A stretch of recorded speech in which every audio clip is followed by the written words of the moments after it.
Je vais voir ça de plus près. Bon, l'heure de manger, on va travailler. Allez, vas-y, Mousse, bonne avant. Oh, dis donc, ça travaille ici. Waouh.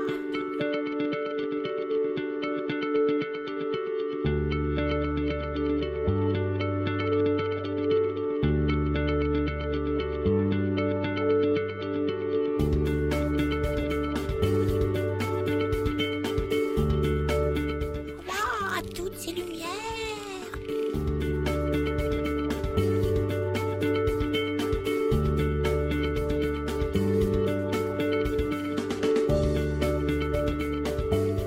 Bon, je les laisse travailler. Ils sont tellement concentrés.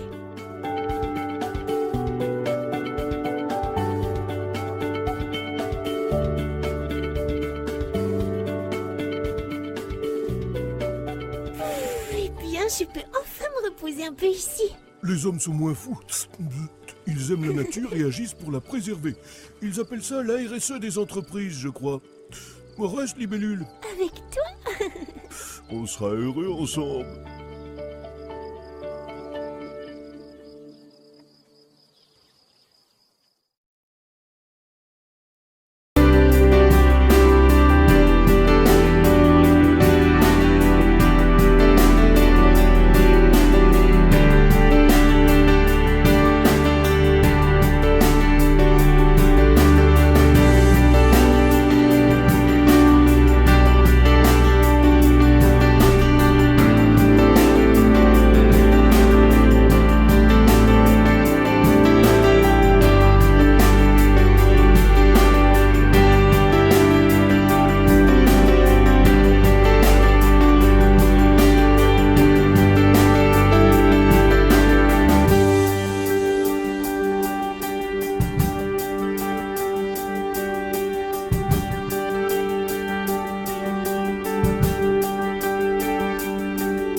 ArcelorMittal Atlantique Lorraine regroupe 8 établissements industriels en Europe du Nord.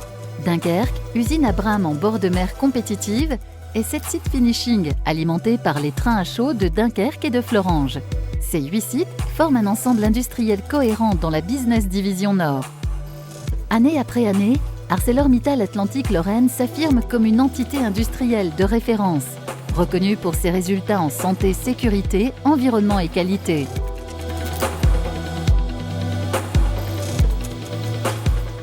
Ce haut niveau de performance s'explique à la fois par un engagement exemplaire des équipes et par un fort partenariat entre les sites et les clients. Les sites sont stratégiquement implantés à proximité des clients. Les synergies entre les 8 sites industriels d'ArcelorMittal Atlantique Lorraine permettent à l'entreprise de proposer une gamme complète d'acier à haute valeur ajoutée. Présente sur les marchés de l'industrie, de la construction et de l'emballage, l'industrie automobile constitue le principal marché d'ArcelorMittal Atlantique Lorraine, et représente environ 50% de sa production. Une voiture sur 2 en Europe est fabriquée avec de l'acier ArcelorMittal. Les aciers fabriqués évoluent constamment. Le secteur recherche et développement est une priorité absolue pour le groupe dans la mise en œuvre des aciers toujours plus légers et plus résistants à la fois. Pour répondre aux attentes de ses clients, Atlantic Lorraine investit régulièrement pour être à la pointe de l'innovation, de la qualité et du service. Sur nos sites, les femmes et les hommes sont engagés au quotidien dans la sécurité, la santé, l'environnement et l'excellence industrielle.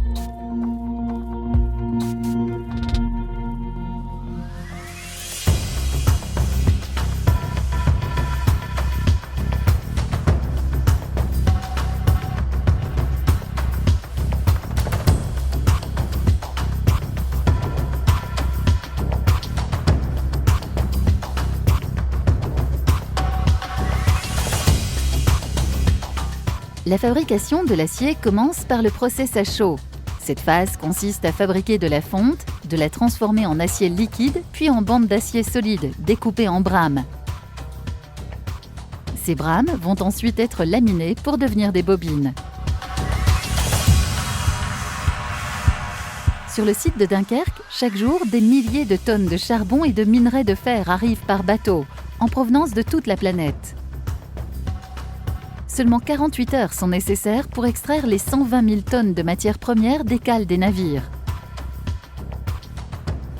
Les coqueries de Dunkerque et de Sérémange en Lorraine alimentent en coque les hauts fourneaux de Dunkerque.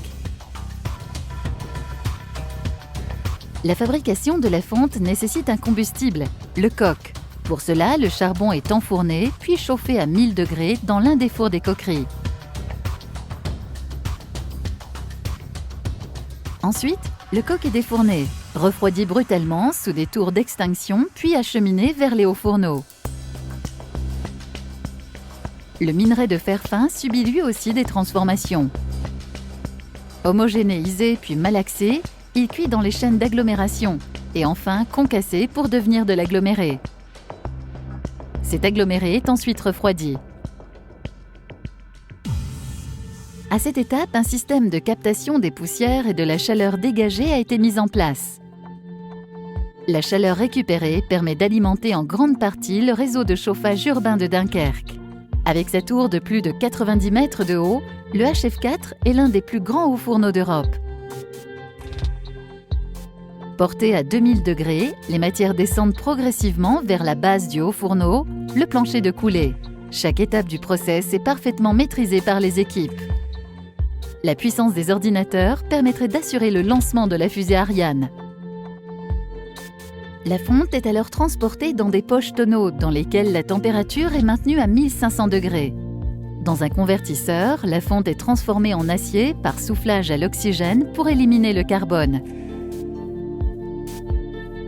Les poussières dégagées par cette opération sont récupérées par ce gigantesque aspirateur, l'un des plus gros au monde. L'affinage de cet acier est complété par des réglages thermiques ou analytiques.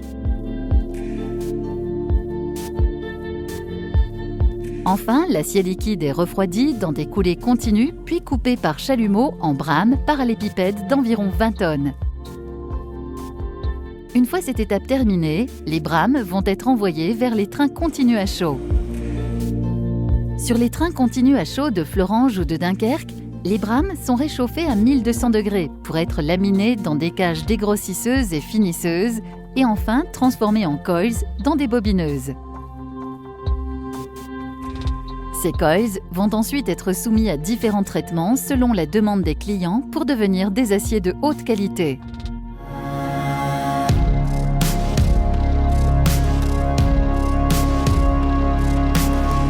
La deuxième phase de la production de l'acier consiste au traitement des coils. Déroulés et contrôlés, les coils sont ensuite soudés entre eux pour former une bande continue. Le passage dans le laminoir leur permet d'atteindre l'aspect et la planéité désirée.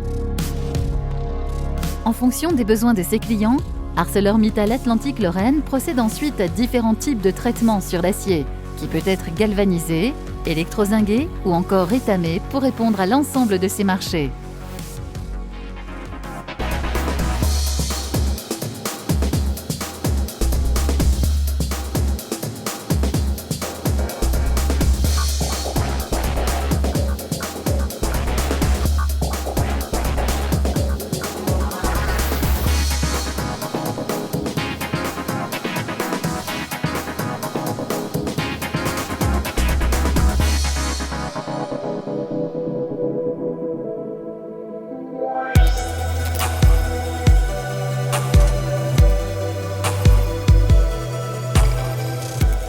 Les filières produits constituent la troisième phase de la production. Sur les usines au nord de la France, le train à chaud de Dunkerque alimente les lignes de galvanisation du site de Mardic, qui lui-même assure la liaison vers les lignes de galvanisation de Montaterre et en partie d'Èvres. Montaterre possède également une ligne de revêtement organique permettant à l'acier galvanisé d'être recouvert d'une couche homogène de peinture, qui lui donnera son aspect brillant et sa couleur.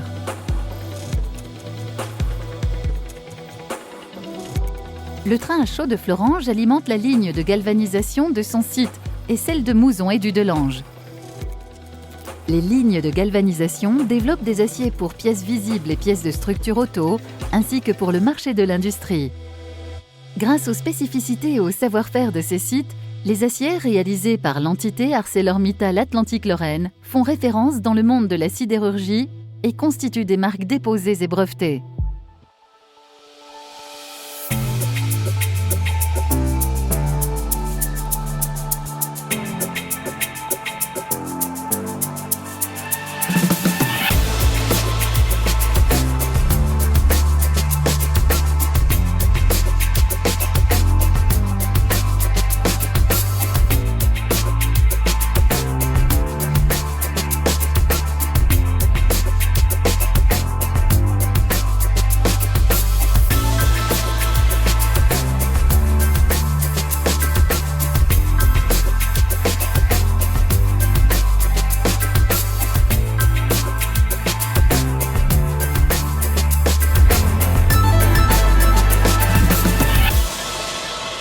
Les lignes d'électrozingage de Florange et d'Udelange sont destinées aux pièces de structure auto.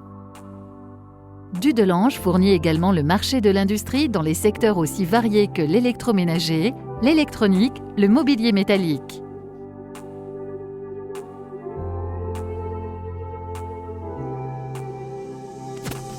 Les lignes étamages de Bassindre sont destinées aux boîtes alimentaires, boîtes de conserve soudées ou embouties, et il est spécialisé dans la fabrication de fonds et couvercles à ouverture facile.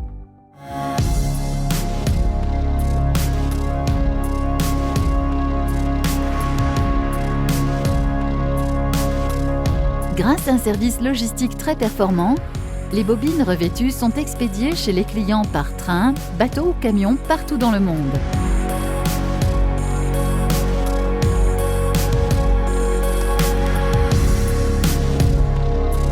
L'ensemble des sites est engagé depuis plusieurs décennies dans la réduction des impacts environnementaux.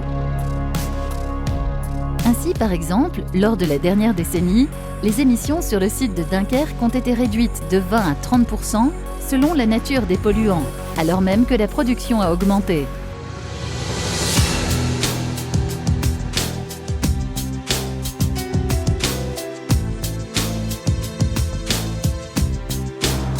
Les équipes sont engagées en permanence dans des actions de progrès comme la diminution des consommations énergétiques et l'impact environnemental, ainsi que dans une démarche de développement de la biodiversité.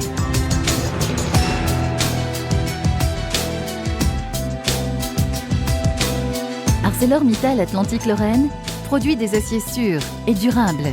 C'est en innovant, en modernisant ses outils et ses process, en s'inscrivant dans une politique de développement durable que l'entité industrielle s'affirme toujours plus comme un acteur majeur du secteur de la sidérurgie en Europe.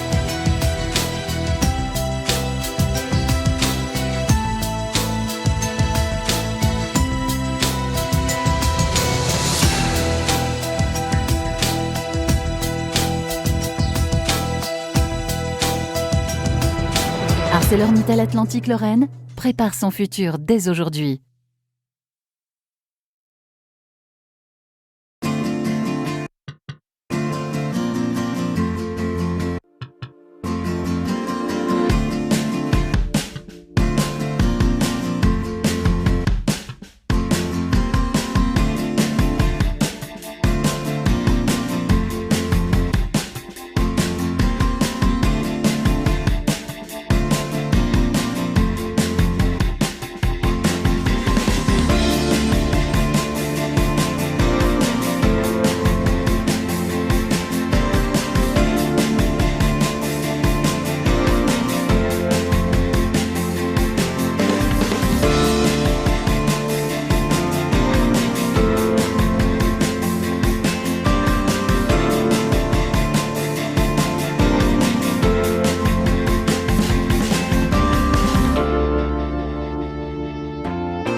Le GEC est un groupement d'employeurs pour l'insertion et la qualification. Il s'agit d'entreprises qui rencontrent des problèmes de recrutement de salariés qualifiés sur un secteur d'activité ou sur un territoire. Elles décident de se mobiliser en faveur de l'insertion en faisant un pari, celui de miser sur le potentiel de personnes, jeunes ou adultes, éloignées du marché du travail, peu ou pas assez qualifiées. Sous forme d'association loi 1901 à but non lucratif, le GEC est piloté et géré par ses entreprises adhérentes. Il sélectionne, recrute et met à disposition dans les entreprises adhérentes des salariés en contrat d'alternance dont le GEC reste le seul employeur. Le GEC facilite la gestion des ressources humaines. C'est lui qui s'occupe d'organiser et d'individualiser des parcours de formation en répondant aux besoins des entreprises au regard du projet professionnel des salariés. Les parcours, qui vont de 6 à 24 mois, mènent tous à une qualification qui permet aux salariés d'acquérir les savoir-faire nécessaires à leur poste tout en étant rémunérés. Mais le rôle du GEC ne s'arrête pas à cette simple mise à disposition, puisqu'un accompagnement professionnel est également engagé. Relation avec le tuteur d'entreprise. Intégration. Suivi et adaptation de la formation. Acquisition de connaissances et compétences. Le risque de rupture est anticipé par le GEC grâce à un accompagnement social permanent qui complète l'accompagnement professionnel. Ce double accompagnement est un vecteur de réussite du parcours. Les salariés obtiennent une qualification et trouvent un emploi à l'issue de leur parcours. Les GEC sont présents dans de nombreux secteurs, ainsi que sur l'ensemble du territoire national. Chaque année, les GEC sont labellisés par la Fédération française des GEC, en partenariat avec le ministère du Travail. Il s'agit d'une procédure qui vise à garantir le respect et la qualité de la prestation aux entreprises et aux salariés.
Cette petite bouteille, c'est notre emblème chez Coca-Cola.